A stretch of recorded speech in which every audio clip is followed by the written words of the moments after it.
Those are some of the daily costs. Now it's time to figure out how to price the food. How do you price your food, guys?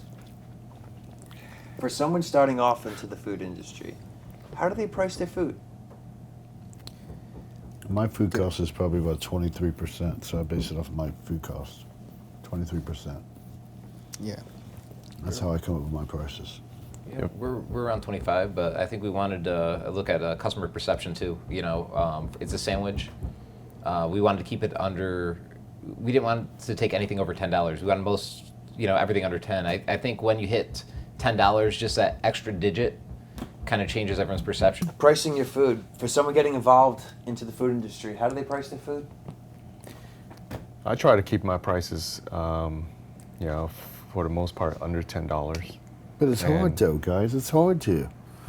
It's kind of hard. It is. Everything's so expensive here now, guys. No, especially in Los I Angeles, mean, yeah.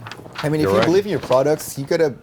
I mean, the way you normally calculate your food cost will be like everything gotta be under 30% if you want to make a good profit. Right. 20%, 20% will be great. 25% will be okay. 30% is pushing it. So I think you gotta calculate from starting from there, and then you gotta believe in your products. I mean, if you're gonna sell something that costs you like $12, and you gotta remember you're in a food truck industry. What are some key points that you look at when determining pricing? Do you try to Food keep cost? your plate under $13, $15? What are some of the key points you look for when determining pricing? Right, I think Under $10. Yeah, I mean, your cost has a lot to do with it. I mean, the amount you're putting into the product, because I mean, it's gotta make sense first of all. Oh. But also the customer perception of the product. Also, I mean, I look at those lobster trucks. I mean, it's a more expensive product, but they can sell their stuff for that because people still get excited about lobster. It's it's lobster. It's a lobster roll. You know what I mean? And they're gonna pay. What is it? $15, $14 for a lobster roll. But I mean, customer perception goes a long way. But it's also your cost too. I mean, it's got to make sense. You have to make money on that product to support your business. So. Yeah, you got to calculate in the cost of food, your overhead cost, what it takes for you to bring the truck out, right? Little things like even credit card fees. Yeah. You got to factor that in because then if you miss that, you're just like, where's my money? That's something to tell someone starting off in the food truck industry. If they use a credit card, you lose money. Yeah. I think But yet they get you're 3%. out there. They get 3%. Is what I think it is. It's nowadays 3%. Am I right? Square is 2.75. But yet you're out there taking orders on an iPad. Yeah.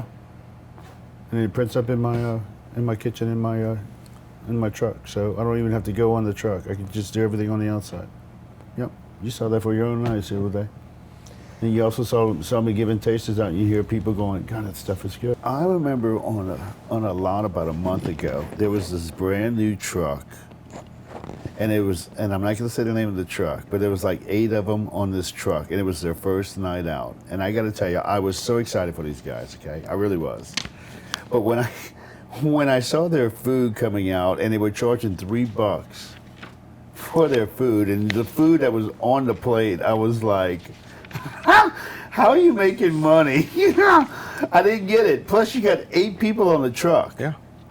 And then they sold out, and I'm scratching my head going, all right, you probably didn't do no more than $800. You got 8 people on that truck. How in the hell did they make money? But I was excited for them because they sold out. It was the first night for their truck. But I don't get it because I should see the food that they're selling for $3. You could still buy trucks out of eBay, Craigslist, all that kind of stuff, but you want to get, I mean, you don't want to buy, if you're going to run a truck in LA, you don't want to buy from Florida.